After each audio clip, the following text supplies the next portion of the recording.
ஜனதாதளம் கட்சியின் சார்பாக அந்த கட்சியினுடைய முக்கிய தலைவர்களில் ஒருவரான சூரிய நாராயண ரெட்டி என்பவருடைய மகனுடைய திருமணம் இங்கே சென்னையில் நடக்க இருக்கின்றது. வரக்கூடிய 29ஆம் தேதி அந்த திருமணம் நடக்க உள்ளதாகவும் அந்த திருமணத்திற்கு அழைப்பிதழ் அடித்து எல்லாருக்கும் அவர் கொண்டு போய் அழைப்பிதழ் கொடுக்கின்றார் என்ற ஒரு செய்தியை வெளியிடுகின்றார்கள்.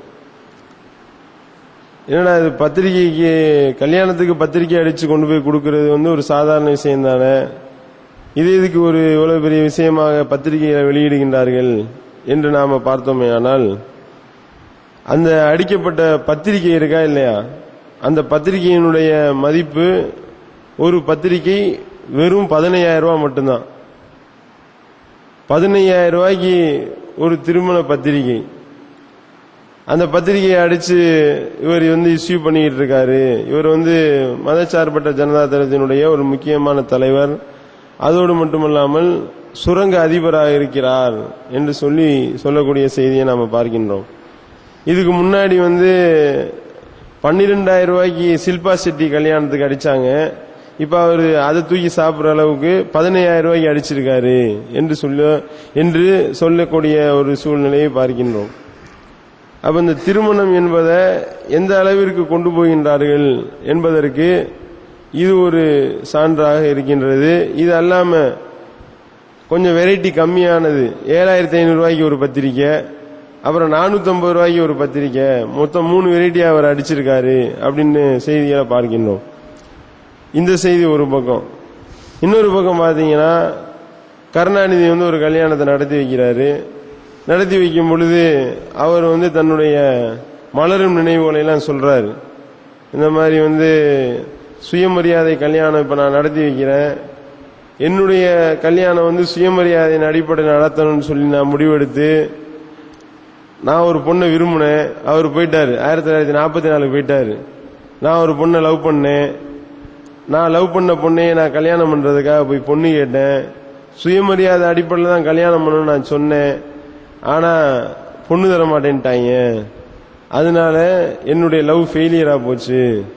வேற வழி இல்லாம வேற ஒரு ஆளை கல்யாணம் பண்ணேன்னு இப்ப வீட்டுல குடும்பத்துல பஞ்சாயத்தாக போகுது. இவர் சொன்ன இந்த பயான்ல என்னத்தையாவது பேசி கடைசியில இப்ப 90 வயசுல ஏற்கனவே குஷ்பு அது இதுன்னு பஞ்சாயத்து ஆகிட்டு இருக்கு. இப்ப மேற்கொண்டு திருப்பி ஒரு பஞ்சாயத்தில் இருக்கிற மாதிரி ஒரு பேட்டியை கொடுத்து விட்டாரு. பரபரப்பா லவ் ஃபெயிலியரா போச்சுன்னு சொல்லிட்டு, கலைஞருடைய லவ் ஃபெயிலியரு அப்படின்னு சொல்லி பேப்பர்ல போட்டு விடுறாங்க. அப்போ காரணம் என்னன்னா, எதுக்காக இதை சொல்றாருன்னா, அந்த அளவுக்கு சுயமரியாதை கல்யாணத்தை நாங்க ரொம்ப உறுதியா இருக்கிறோமாக்கும் அப்படின்னு சொல்லிட்டு, பெரியார் அறிமுகப்படுத்திய அண்ணாதுரை காட்டி தந்த இந்த சுயமரியாதை திருமணங்களை நான் நடத்தி வைக்கிறதுல நான் ரொம்ப பெருமைப்படுறேன் அப்படின்னு சொல்லி அவர் பேட்டி கொடுக்கிறாரு. அதே மாதிரி ஒரு 2-3 நாளைக்கு முன்னாடி ஸ்டாலினுடைய பேட்டியை நம்ம பார்க்கிறோம். என்ன சொல்றாரு, இந்த மாதிரி பெரியார் அறிமுகப்படுத்தி அண்ணா அவர்கள் இந்த சுயமரியாதை திருமணம் எல்லாம் செல்லுன்ற ஒரு சட்டத்தை தமிழ்நாட்டில் போட்டதுனால தான் புரோகிதங்கள்லாம் ஒழிக்கப்பட்டு என்னைய மாதிரி ஆளுகளுக்கு ரொம்ப கிராக்கி ஆகி போச்சு. நாங்கெல்லாம் ரொம்ப பிஸியா இருக்கிறோம். மொத்தம் ஒரு காலத்துல சுயமரியாதை திருமணம்னாலே ரொம்ப கேலி பண்ணி கிண்டல் பண்ணிக்கிட்டு இருந்தாங்க. இப்ப இது ரொம்ப சுயமரியாதை திருமணங்களுக்கு ரொம்ப மக்கள்கிட்ட வரவேற்பு பெற்றிருக்கு. அதுக்கு காரணம் அண்ணா கொண்டு வந்த இந்த சட்டம் தான். சுயமரியாதை திருமணம் எல்லாம் செல்லும்னு ஒரு சட்டம் போட்டாராம் அண்ணா. அதனாலதான் இப்படி ஒரு நிலை ஏற்பட்டிருக்கு அப்படின்னு சொல்லி அவர் அதை பெருமையா சொல்லக்கூடியதை பார்க்கின்றோம். சுயமரியாதை திருமணம் இவர்கள் எதை சொல்றாங்கன்னா, அதுல நல்ல நேரம் பார்க்க மாட்டாங்க. அதே மாதிரி நல்ல நேரம் பார்க்காமல் மந்திரம் போத மாட்டார்கள், சடங்கு சம்பிரதாயங்கள் செய்ய மாட்டாங்க. இப்படிப்பட்ட ஒரு சூழ்நிலையில அவர்கள் ஒரு திருமணத்தை நடத்துவாங்க. கேட்டா இதுக்கு பேர் தான் சுயமரியாதை திருமணம் அப்படின்னு சொல்லுவாங்க. இது அந்த திராவிட கொள்கையில உள்ள சகோதரர்களுக்கு ஒரு அடிப்படையான ஒரு விஷயத்தை இந்த இடத்துல நாம சுட்டிக்காட்ட ஆசைப்படுகின்றோம். அவங்க என்ன செய்யறாங்கன்னா, இந்த மாதிரி திருமணத்தை சுயமரியாதை திருமணம்னு சொல்றாங்களா இல்லையா, சுயமரியாதை திருமணம்னு சொல்லி பெரியார் அறிமுகப்படுத்தினார்னு சொல்றாங்களே, பெரியாருடைய கொள்கை என்ன அப்படின்றதே உங்களுக்கு தெரிய மாட்டேன்னு. பெரியார் என்ன கொள்கையை சொன்னாரு, பெரியார் என்ன சொல்லியிருக்காருன்னா, திருமணமே எவனும் பண்ணக்கூடாது, இதுதான் பெரியாருடைய கொள்கை. இப்ப தேவையில்லாம பில்டப் பண்ணி கலைஞர்லாம் இப்படி பேட்டி கொடுக்கிறாருன்னா இது இவருடைய சொந்த கருத்து தான். பெரியார் என்ன சொல்றாரு, விடுதலை என்ற ஏட்டுல அவருடைய அந்த பத்திரிகையில 1973 என்னென்ன சொன்னாருன்றதெல்லாம் பதிவு பண்ணிருக்கிறாங்க. என்ன சொன்னாரு, இந்த மாதிரி கல்யாணம் பண்ணிக்கிட்டு திரியறாங்க, கல்யாணம் என்பதை கிரிமினல் குற்றமாக்கணும், கல்யாணம் என்பது கூடாது, கல்யாணம் பண்றதுனாலதான் பொம்பளைங்களை அடிமைப்படுத்தி அவங்கள புள்ள பெக்கிற எந்திரம் ஆக்கிட்டு இருக்காங்க, கல்யாணம்ன்றதே கூடாது, சட்ட விரோதம் என்று நாம பதிவு செய்யணும் கல்யாணத்தை அப்படின்னு சொல்லிதான் பெரியார் சொன்னாரே ஒழிய சுயமரியாதைன்னு சொல்லி இப்ப இவங்களாதான் பில்டப் கொடுக்கறாங்க. இது ஒரு விஷயம். இன்னொன்னு என்ன செய்யறாருன்னா, பெரியாரு கல்யாணம்ன்றது என்னப்பா கல்யாணம் பண்றீங்க, மேலை நாடுகள்லையும் போய் பார்த்துட்டு வந்தேன் அப்படின்னு சொல்லி ஒரு விஷயத்த பெரியார் சொல்றாரு. என்ன சொல்றாரு, மேலை நாட்டுல எல்லாம் போய் பாருங்கப்பா, இங்க போய் கல்யாணம் பண்ணிக்கிட்டு இருக்கீங்க, அவன்லாம் முதல்ல ஒரு வருஷம் சேர்ந்து வாழ்றாங்க, கல்யாணம் பண்ணாம குடும்பம் நடத்துறான். இங்கேயும் தான் இருக்கிற, சேர்ந்து கல்யாணம் பண்ணிட்டு உடனே குடும்பம் நடத்திக்கிட்டு ஒரு வருஷமாவது முதல்ல 2 பேரும் சேர்ந்து வாழணும்பா, வாழ்ந்து ரிஹர்சல் பார்க்கணுமா. எதுக்கு ரிஹர்சல் பார்க்கணும், விவசாயம் இல்லையா? கல்யாணம் பண்றதுக்கு முன்னாடி புருஷனும் முன்னாடி ரிஹர்சல் பார்க்கணும், ரிஹர்சல் பார்த்து ஒரு வருஷம் ஒத்து வந்தா அதுக்கப்புறம் நீங்க கல்யாணம் பண்ணு, அதை விட்டுட்டு எடுத்தவனே டைரக்டா கல்யாணம் பண்ணா என்ன ஆகும் அப்படின்னு சொல்லி கேள்வி கேட்கிறாரு. இதுதான் பெரியார் அறிமுகப்படுத்தின சுயமரியாதை திருமணம். இந்த திருமணத்தை இங்க உள்ளவெல்லாம் செய்ய சொன்னோம்னா செருப்பாலே அடிப்பான், அப்படிப்பட்ட நிலை தான் ஏற்படும். அதை விட்டுட்டு சுயமரியாதை பெரியார் காட்டி தந்த அண்ணா சட்டமாக்கிய இப்படி பெரியார் சொன்ன திருமணத்தை சட்டமாக்கினா என்ன ஆகும், காரி துப்ப மாட்டானா? அப்போ இது வரலாறை மறைக்கக்கூடிய ஒரு வேலையை இவர்கள் செய்து கொண்டிருக்கின்றார்கள். இதுக்கு இவங்க சுயமரியாதை அடிப்படையில் நாங்க திருமணம் பண்றோம்னு சொல்லி ஒரு புதிய ஒரு சட்டத்தை போட வேண்டிய ஒரு சூழல் ஒரு பக்கம் நிலவுகின்றது. ஒரு பக்கம் என்னடான்னா 15,000 ரூபாய்க்கு பத்திரிகை அடிக்கிறான், அந்த 15,000 ரூபாய்க்கு பத்திரிகையை கொண்டு போய் கொடுத்து திருமணத்தை நடத்துறேன்னு சொல்லி காட்டுகின்றான். இப்ப 2 பக்கம் 2 பேர் 2 மூலையில் நிக்கிறாங்க. ஆனால் இஸ்லாம் காட்டி தரக்கூடிய வழிமுறையை பார்க்கிறோம்.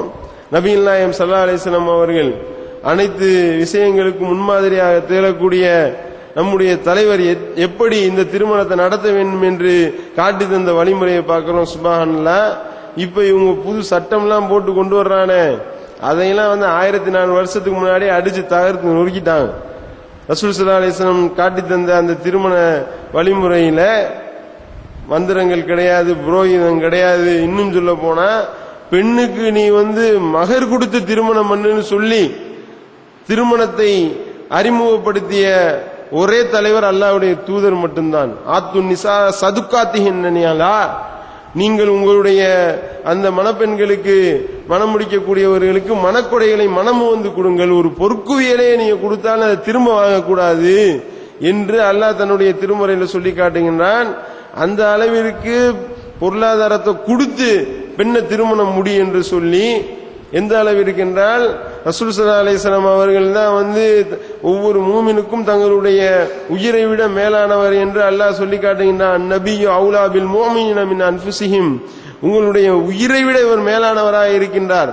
அப்படிப்பட்ட உயிரை விட மேலான அல்லாஹ்வுடைய தூதரை ஆன்மீக தலைவராக ஏற்றுக்கொண்ட அந்த தலைவரை திருமணத்துக்கு அழைக்கல. அப்துல் ரஹ்மான் இப்னு அவுஃபுடைய திருமணத்தை நம்ம பார்க்கிறோமா இல்லையா? என்னப்பா எல்லாம் நறுமணம்லாம் பூசிக்கிட்டு இருந்த மாதிரி தெரியுது, என்ன அப்படின்னு சொல்லி ரசூல் ஸல்லல்லாஹு அலைஹி வஸல்லம் அவர்கள் விசாரிக்கிறார்கள். அப்ப அவர் சொல்றாரு, எனக்கு நேற்று கல்யாணம் ஆயிருச்சு. அப்பனா கல்யாணமான விஷயத்தையே சொல்லாத அளவிற்கு திருமணத்தை முடிச்சு காட்டுங்க என்று அல்லாஹ்வுடைய தூதர் அவர்கள் காட்டி தருகின்றார்கள். பார்க்கிறோம், ரசூல் ஸல்லல்லாஹு அலைஹி வஸல்லம் அவருடைய காலத்தில் நடந்த ஒரு திருமணத்தை பார்க்கிறோம். ரசூல் ஸல்லல்லாஹு அலைஹி வஸல்லம் அவர்கள் ஒரு சபையில் அமர்ந்திருக்கிறாங்க. ஒரு பெண்மணி யார் ரசூலல்லாஹ், நான் என்னை உங்களுக்கு அர்ப்பணிக்கிறேன், திருமணம் முடிக்க நான் சம்மதிக்கிறேன் என்று சொல்லி அந்த பெண்மணி சொல்றாங்க. ரசூல் ஸல்லல்லாஹு அலைஹி வஸல்லம் அவர்கள் தலையை குனிஞ்சுக்கிறாங்க. இப்ப அந்த பெண்மணி சொல்றாங்க, இதை என்னுடைய பொறுப்பை உங்கள்ட்ட ஒப்படைச்சிட்டேன் என்று சொல்கின்றார்கள். அப்ப ரசூல் ஸல்லல்லாஹு அலைஹி வஸல்லம் அவர்கள் இந்த பெண்மணியை மனம் முடிக்க யாருக்கும் விருப்பமான்னு கேட்கிறாங்க. ஒருத்தவர் எந்திரிக்கிறாரு. அவர்கிட்ட ரசூல் ஸல்லல்லாஹு அலைஹி வஸல்லம் கேட்கிறாங்க, இந்த மாதிரி உன்கிட்ட மகரா கொடுக்க ஏதாவது இருக்கா அப்படின்னு. என்கிட்ட ஒண்ணும் கிடையாது அப்படின்றாரு. ஒரு இரும்பு மோதிரமாவது இருந்தா எடுத்துட்டு வா என்று ரசூல் ஸல்லல்லாஹு அலைஹி வஸல்லம் சொல்றாங்க. அவர் போய் தேடி பார்த்துட்டு ஒரு இரும்பு மோதிரம் கூட இல்ல அப்படின்றாரு. வேற என்னதான் நீ வச்சிருக்கிற இந்த பெண்மணிக்கு மகரா கொடுக்கறதுக்கு வேற என்னதான் உன்ட்ட இருக்கு அப்படின்னு ரசூல் ஸல்லல்லாஹு அலைஹி வஸல்லம் கேட்கிறாங்க. என்கிட்ட இப்போதைக்கு இருக்கிறது என்னுடைய வேட்டி மட்டும்தான் அப்படின்றாரு. அந்த வேட்டியை அவுத்து கொடுத்துட்டா உனக்கு ஒண்ணுமில்லாம போயிருமாப்பா என்று சொல்லிவிட்டு ரசூல் ஸல்லல்லாஹு அலைஹி வஸல்லம் சொல்றாங்க, வேற ஏதாவது திருக்குர்ஆன் வசனங்கள் மனப்பாடம் பண்ணிருக்கியா? இன்னென்ன வசனம் எனக்கு தெரியும், அந்த வசனத்தை நீ இவளுக்கு மனப்பாடம் செய்து கொடு, அந்த வசனத்திற்காக இந்த இவளை உனக்கு நான் திருமணம் முடித்து கொடுக்கின்றேன் என்று ரசூல் ஸல்லல்லாஹு அலைஹி வஸல்லம் சொல்றாங்க. திருமணம் ஓவர், முடிஞ்சு போச்சு. எப்படிப்பட்ட ஒரு திருமணம்! இப்படி திருமணம் பண்ணி பாருங்க, ஏதாவது பஞ்சாயத்து வருமா? ரசூல் ஸல்லல்லாஹு அலைஹி வஸல்லம் எப்படி சொல்றாங்க, எந்த திருமணமானது குறைந்த செலவில் நடத்தப்படுகின்றதோ அதுதான் பரக்கத்து நிறைந்த திருமணம் என்று சொல்லி திருமணங்களை குறைந்த செலவுல நடத்துங்க. அதுக்கு ஒரு புரோகிதர் தேவையில்லை, அவர் அல்பாத்தியா போட்டா தான் திருமணம் நடக்கும்ன்றது தேவையில்லை. அதே மாதிரி மந்திரங்கள் தேவையில்லை, மாலை இல்லை, எந்த ஒரு சாஸ்திர சமுதாயங்கள் அம்மி மிதித்து அருந்ததி பார்த்து ஒன்னும் கிடையாது. என்ன மகர கொடுக்க வேண்டியது பெண்ணினுடைய பொறுப்பாளர் முன்னிலையில 2 சாட்சிகளோட திருமணம் முடிஞ்சு போச்சு. இதுதான் ரசூல் ஸல்லல்லாஹு அலைஹி வஸல்லம் அவர்கள் காட்டி தந்த சரியான சுயமரியாதை திருமணம். இந்த திருமணங்களை நம்முடைய சமுதாயத்தில் இப்ப இந்த ஏகத்துவ எழுச்சி வந்ததுக்கு அப்புறம் அன்றாடம் பல நூற்றுக்கணக்கான திருமணம் நடத்தி கொண்டிருக்கிறோம். ஆனா இங்க கருணாநிதி உட்கார்ந்துக்கிட்டு மொத்தமா கணக்கு பண்றாரு. இங்க நான் ஒரு 1500 கல்யாணத்துக்கிட்ட நான் தலைமையத்தை நடத்தி வச்சிருக்கேன். வெளியூர்ல பண்ண திருமணங்கள் கொஞ்சம் இருக்கு. எல்லாத்தையும் கணக்கு பார்த்தா ஒரு 10,000 திருமணம் நான் 90 வயசு வரைக்கும் இவர் பிரச்சாரம் பண்ணி இதுவரைக்கும் 10,000 கல்யாணத்தை நடத்தி வச்சிருக்காரு. இந்த மாதிரி இந்த 10,000 உருப்படியா இருக்குமா? அதுல எத்தனை பேர் வரதட்சணை வாங்கினானோ, எத்தனை பேர் பிராடு பித்தலாடம் பண்ணானோ அதனால நமக்கு தெரியாது. ஆனால் இங்க என்ன நிலைமை, இந்த ஏகத்துவ எழுச்சி வந்ததுக்கு அப்புறம் ரசூல் ஸல்லல்லாஹு அலைஹி வஸல்லம் அவருடைய வழிமுறையை பின்பற்றி ஒவ்வொரு இளைஞனும் அந்த மாதிரி திருமணம் முடித்துக் கொண்டிருக்கின்றான். அப்படிப்பட்ட ஒரு சமுதாய புரட்சியை இங்கே ஏற்படுத்தி இருக்கின்றோம். ரசூல் ஸல்லல்லாஹு அலைஹி வஸல்லம் அவர்கள் அப்படிப்பட்ட சுயமரியாதை திருமணத்தை காட்டி தந்திருக்கிறாங்க. இதுதான் சரியான சுயமரியாதை திருமணமே ஒழிய இந்த மாதிரி பெரியாருடைய உண்மையான கொள்கைக்கு எதிராக இவங்க கல்யாணம் பண்ணிக்கிட்டு அதை பெரியார் பேர்ல திணிக்கக்கூடியதான் இப்ப நடந்து கொண்டிருக்கின்றது. பெரியார் கல்யாணமே பண்ணாத, கல்யாணம் பண்றது அயோக்கியத்தனம், கல்யாணம் பண்றது சட்டவிரோதம், கல்யாணம் பண்றது கிரிமினல் வேலை என்று சொல்லிதான் சொன்னாரே ஒழிய அப்படி மீறி கல்யாணம் பண்றதா இருந்தா குறைஞ்சது ஒரு வருஷமாவது ரிஹர்சல் பார்த்துட்டு தான் நீங்க கல்யாணம் பண்ணணும்னு தான் சொல்லி கொடுத்திருக்காரே தவிர இது ஒரு இவர்கள் இப்ப பெரியாரின் பேரால ஒரு மூட நம்பிக்கையை பூத்துறாங்கன்னு தான் நம்ம எடுத்துக்கொள்ள வேண்டியது இருக்கின்றது. இது போன்ற விஷயங்களை இந்த சமுதாயத்தில் நாம சொல்லி விழிப்புணர்வை ஏற்படுத்தி மறுமையில் வெற்றி பெறக்கூடிய நன்மக்களாக வல்ல இறைவன் நம் அனைவரையும் ஆக்க வேண்டும் என்று கேட்டு நிறைவு செய்கின்றேன். வாயிதவான அல்ஹம்துலில்லாஹி ரப்பில் ஆலமீன்.